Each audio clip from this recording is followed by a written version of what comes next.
துன்பங்களிலிருந்து விடுதலை என்ற தலைப்பின் இரண்டாம் பாகத்தில் தான் எழுதிய அர்த்தமுள்ள இந்து மதம் என்ற புத்தகத்தில் கவியரசர் கண்ணதாசன் கூறியிருக்கும் அற்புதமான பல தத்துவ கருத்துக்களை பற்றி தான் இந்த பதிவில் நாம் பார்க்க போகிறோம். அதை பார்க்கறதுக்கு முன்னாடி ஹாய் ஃப்ரெண்ட்ஸ், MC இளங்கோ. வணக்கம், welcome back to my channel. நீங்கள் இன்னும் நம்முடைய சேனலுக்கு சப்ஸ்கிரைப் பண்ணலைன்னா உடனே ஒரு லைக் போட்டு சப்ஸ்கிரைப் பண்ணி சப்போர்ட் பண்ணுங்க.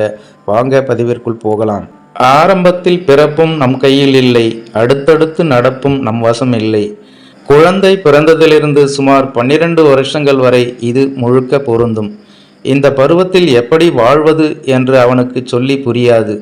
ஆனால் அவனை எப்படி வளர்ப்பது என்று தாய் தந்தையருக்கு சொல்வது முக்கியம். இந்த பருவத்தில் ஒரு குழந்தையை கவனமாக பழக்க வேண்டிய விஷயங்கள் 2. ஒன்று உணவு, மற்றொன்று கல்வி. சுத்தமாக இருக்க பழக்கி வைப்பது முக்கியம். கிராமத்தில் நான் வெளியே போய் வீட்டுக்கு திரும்பினால் கால்களை அலம்பிக் கொள்ளாமல் வீட்டுக்குள் அனுமதிக்க மாட்டார்கள் என் தாயார். காலை கழுவும் போது முழு பாதத்திலும் தண்ணீர் ஊற்றி ஒரு காலால் இன்னொரு காலை தேய்த்து கழுவச் சொல்வார்கள். முன்காலில் தண்ணீர் விழுந்து கணுக்காலில் விழாமல் போனால் எந்த இடத்தில் தண்ணீர் படவில்லையோ அந்த இடத்தில் சனீஸ்வரன் வந்து உட்கார்ந்து கொள்வான் என்பார்கள். நலமகாராஜனை அப்படித்தான் சனீஸ்வரன் பற்றி கொண்டானாம். பேரின்பம் தருகின்றவன் பரமேஸ்வரன், பெருந்துன்பம் தருகின்றவன் சனீஸ்வரன். இந்த 2 பேருக்கு மட்டும்தான் ஈஸ்வரன் பட்டம் உண்டு. இந்த 2வது ஈஸ்வரன் எப்போது ஒரு குழந்தையை பற்றி கொள்கிறானாம். தயிரும் கீரையும் அதிகம் சாப்பிட வேண்டியவை, ஆனால் இரவிலே இவற்றை சாப்பிடவே கூடாது. அப்படி சாப்பிட்டால் சனீஸ்வரன் பிடிப்பான் என்பார்கள். ஏன் சொன்னார்கள்? தயிரும் கீரையும் முழு அளவில் ஜீரணமாக 18 மணி நேரம் ஆகும்.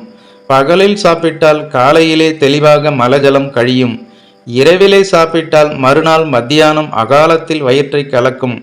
இந்துக்களின் தெய்வ நம்பிக்கை பெரும்பாலும் ஆரோக்கியத்தை அடிப்படையாக கொண்டது. ஒன்று உடல் ஆரோக்கியம், மற்றொன்று ஆன்ம ஆரோக்கியம்.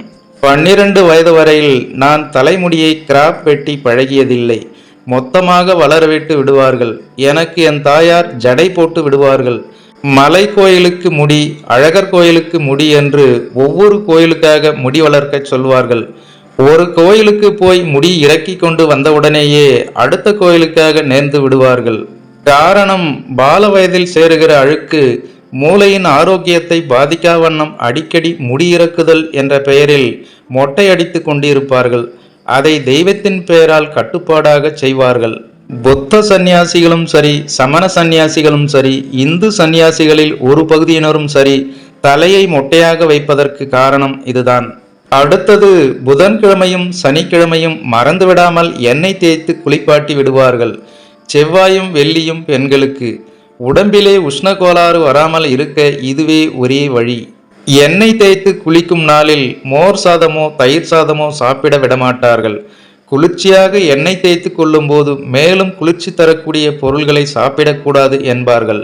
தாய் தந்தையின் சுவை உணர்ச்சிதான் குழந்தையை பற்றி கொள்கிறது. அதனால்தான் குழந்தை கருவில் இருக்கும்போது தாய் பத்தியமாக இருக்கிறாள். குழந்தை பிறந்த பிறகும் பெற்றோர் உணவு முறையை கட்டுப்பாடாக கடைபிடித்தால் குழந்தைக்கும் அதே பழக்கம் வரும். அதோடு உணவு நேரத்தை பற்றிய உணர்ச்சியும் குழந்தைக்கு உண்டாக்க வேண்டும். காலையில் 6 மணி அடித்தால் 6 மணி எழுந்திரு என்று எழுப்ப வேண்டும். காலை கடன்களை முடிக்க வைக்க வேண்டும்.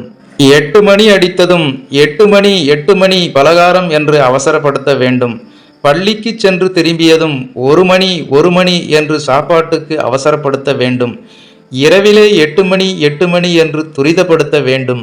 பல வருஷங்கள் இந்த மணியை பற்றிய உணர்ச்சி ஒரு குழந்தைக்கு படிந்துவிட்டால் உடம்புக்கே இது பழக்கமாகிவிடும். அகால உணவை அந்த உடம்பு ஏற்க மறுக்கும். காலம், ஆரோக்கியமான உணவு, அதன் அளவு, இந்த 3ஐயும் குழந்தையின் உடற்பழக்கமாக ஆக்கிவிட வேண்டும். படிப்பு என்பது இயற்கையாகவே சில குழந்தைகளுக்கு வரும், சில குழந்தைகளுக்கு வராது. வராத குழந்தையை உதைத்து படிக்க வைப்பது பயன் தராது. படிக்காவிடில் வாழ்க்கை இருண்டு போகும் என்று அடிக்கடி சொல்வதன் மூலம் கல்வியை பற்றி ஒரு உணர்ச்சியை உண்டாக்கலாம். ஒழுங்கான பழக்க வழக்கங்களை மட்டும் ஒரு குழந்தைக்கு உண்டாக்கிவிட்டால் பிறகு அது எந்த துறையில் ஈடுபடுவதையும் அனுமதித்து விடலாம். ஏதாவது ஒரு துறையில் அது முன்னேறிவிடும்.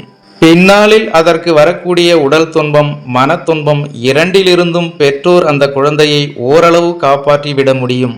வறுமை நிறைந்த வீட்டில் பெரும்பாலும் அகால நேரத்தில் தானே உணவு கிடைக்கும் என்ற கேள்வி எழும். அகாலத்தில் கிடைக்கும் உணவை கூட சூடாக்கி காலத்தில் சாப்பிட பழக்க வேண்டும். கல்வி கற்க முடியாதே என்பீர்கள். வறுமையை விட சிறந்த பள்ளிக்கூடம் வேறெதுவும் கிடையாது. நான் சொல்வது நம்மால் ஆகக்கூடிய காரியங்களை மட்டுமே. இவ்வாறு துன்பங்களிலிருந்து விடுதலை என்ற தலைப்பின் 2ஆம் பாகத்தில் தான் எழுதிய அர்த்தமுள்ள இந்து மதம் என்ற புத்தகத்தில் கவியரசர் கண்ணதாசன் கூறியிருக்கும் இந்த ஒரு சுவாரஸ்யமான தத்துவ கருத்துக்களை பற்றி நீங்கள் என்ன நினைக்கிறீர்கள் என்ற உங்களோட கருத்துக்களை மறக்காம கமெண்ட்ல பதிவிடுங்க. மேலும் அர்த்தமுள்ள இந்து மதம் என்ற புத்தகத்தின் அடுத்த பதிவில் சந்திக்கலாம். அதுவரை உங்களிடமிருந்து விடைபெறுவது MC இளங்கோ. நன்றி, வணக்கம், வாழ்க தமிழ்.